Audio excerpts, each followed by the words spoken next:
Hey everybody, how y'all doing? I'm here to give you guys a recap on the new episode of One Piece, which is on episode 860. Now, this episode here was actually pretty cool. Now, I'm going to say it right now, Bege was actually one of the best moments that happened in this episode, in my opinion. So, if anything else, let's just get this started.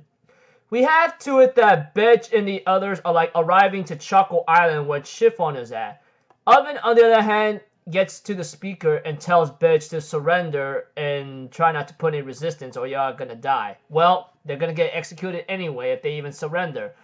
And of course, Chiffon, on the other hand, tries to convince Bege and the others to escape because all this time, Mama has been treating me so bad. She hated me. She freaking beats me all the time, etc. She never treated me right. You, of all people, gave me a reason to live and keep going, And there are filler scenes where they celebrated her birthday, enjoyed the time with her, seeing her smile, trying to make her happy, And that much I really appreciate. And she ends up telling them to leave them to save themselves and not surrender because we're all going to die if you do that anyway.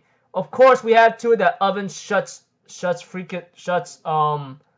Chiffon up by slamming her to the ground. Of course, Bege was not gonna leave her there, and he ends up having to shoot Oven right in the face when he got close to range. And I'm like, woohoo!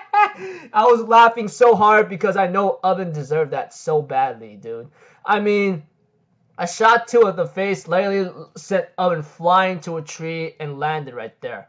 And later on, we see to it that Bege's ship is actually amphibious and it can go on land, It's because of those tank-like things that's on his ship, Like allowing him to actually ride on land, etc. Which is really, really awesome. I actually like that kind of concept. And we see to it, of course, Luffy himself, he's always been on the run, apparently trying to escape from Katakuri, while Broly's asking for help.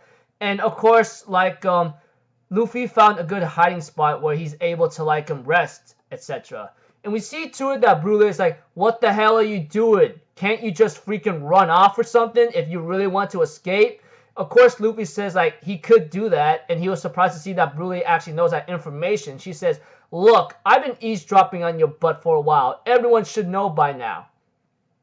Of course, Luffy himself, he could escape, and of course, if he actually if he makes the battle last a little bit longer, he can actually make Katakuri's Kenbin Shoku Haki weaker, which now confirms that Kenbin Shoku Haki is a limited time use. You can't use it all the time, which is a good thing because Haki in the series has always been the favorite concept of mine, been my most favorite concept, But aside from that, Luffy remembers his training with Rayleigh that if Luffy actually continues to fights against stronger opponents, his Haki becomes stronger, etc. Not to mention, when facing tough enemies, he'll be much stronger than before. So that's why Luffy says, I'm gonna freaking take on Katakuri as full strength and see into the future. However, Broly just tells Luffy off by saying, hey, don't push your luck, you little short midget. And we see to it that Luffy plans to actually face Katakuri at his full strength. That's that's over a bounty of 1 billion. And I go that's kind of a nice determination. Now, let's be honest here. Luffy can actually just run away to Choco Island if he wanted to, but even if he did, I don't think it would satisfy him because apparently we all know Luffy. He will not stop until he possibly defeats his opponent unless put into a major ugly peril situation like that one time in Sabaody or many times in the Marineford facing admirals, etc. and many other powerful opponents, etc. That's when Luffy didn't know much about Haki yet. That's one thing I will say. But now looking at Luffy, he's now saying, I ain't gonna run and flee. I gotta fight this guy head on for 100% full strength and then see into the future, And I'm like, well, I guess Luffy has some reasonable aspects, but still. But aside from that, I like his determination to want to beat Katakuri and look into the future, even seeing slightly of it. So until then, I will see you guys in my next video. I'm Alpha people. Have a good day, and I'll see you guys next time, alright? Peace out. Bye-bye. Toot-toot-toot!